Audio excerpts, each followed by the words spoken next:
cuts next week. So we got to kind of tone him down a little bit. You know, he got away with some things, but it was good to see his ability, and he's coming along. He's another one like Derek in the last couple of weeks has really made a lot of progress. Probably shell-shocked a little bit early in camp. So it was good to get him some snaps. But Oregon's team speed any different from offensive speed? Because they're equally fast. They're and special teams too. They are a fast football team. I mean, you can really see there's a lot of talk about the talent out on the West Coast in California, and you see it. I mean, that's where you see it. They're the Pac-10 champs, and you see why.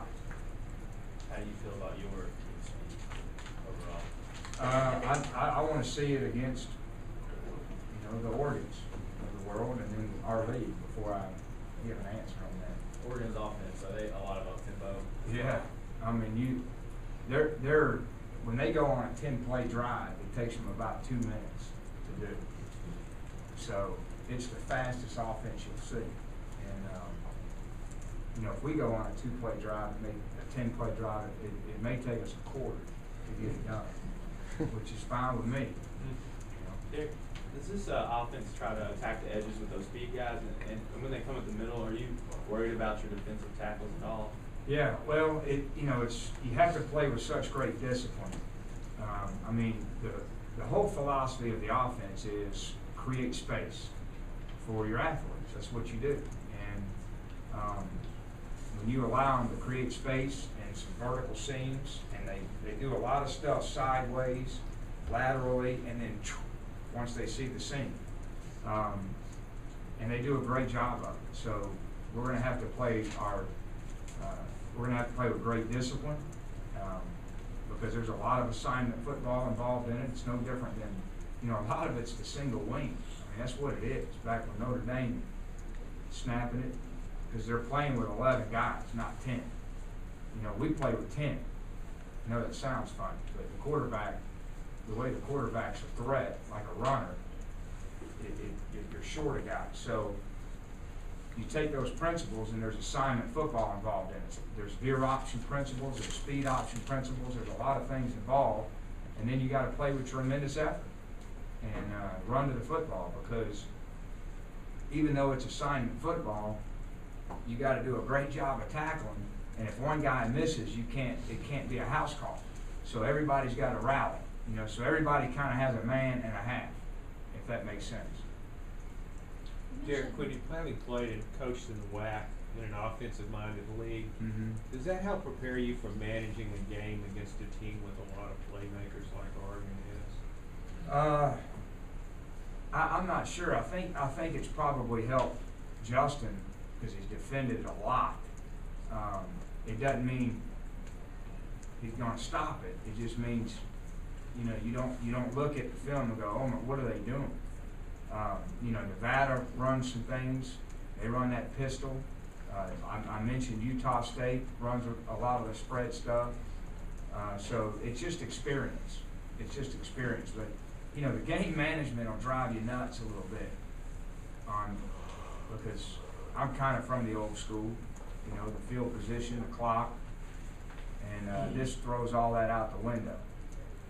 How much does it help that Justin has actually faced Oregon 2 years in a row, and then you also have Peter, who was inside their huddles last year? Well, neither of them are out there playing, so I'm not sure it's an advantage as what y'all might try to make it out to be. A lot of teams have played Oregon, and USC plays them every year, and they put about 41 on them last year, so that didn't help.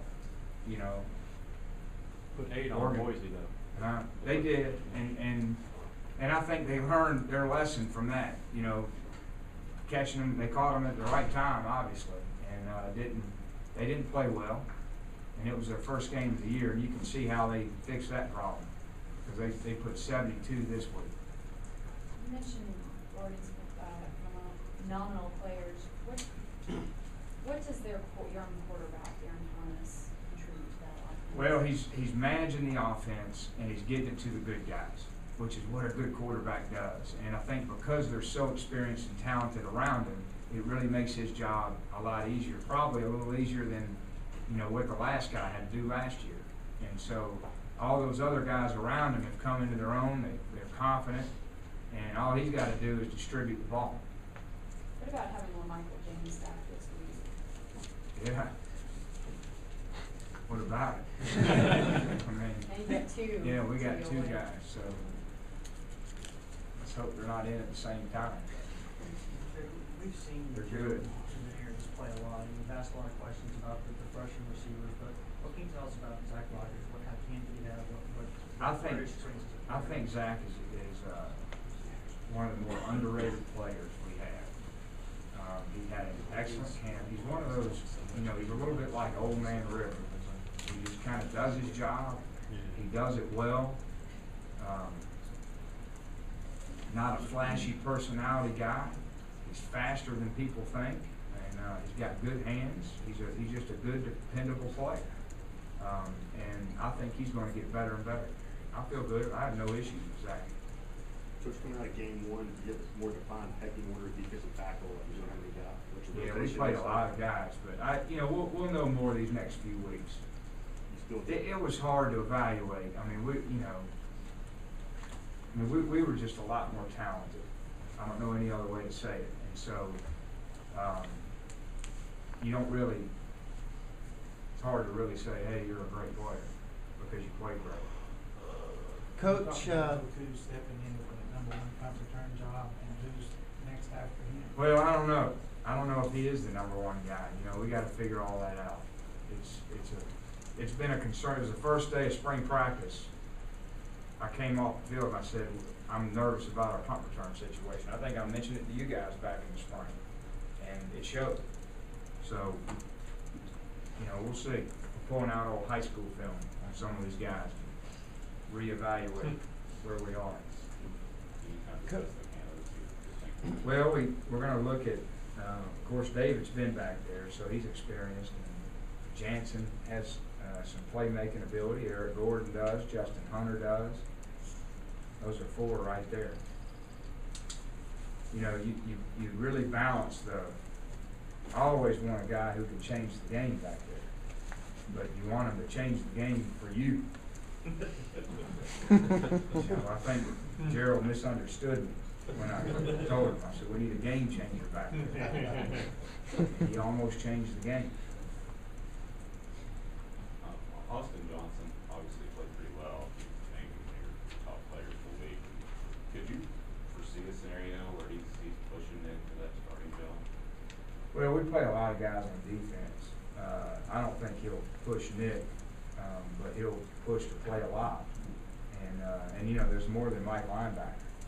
So there may be times when he and Nick are on the field at the same time. But he's earned the right to play. There's no question.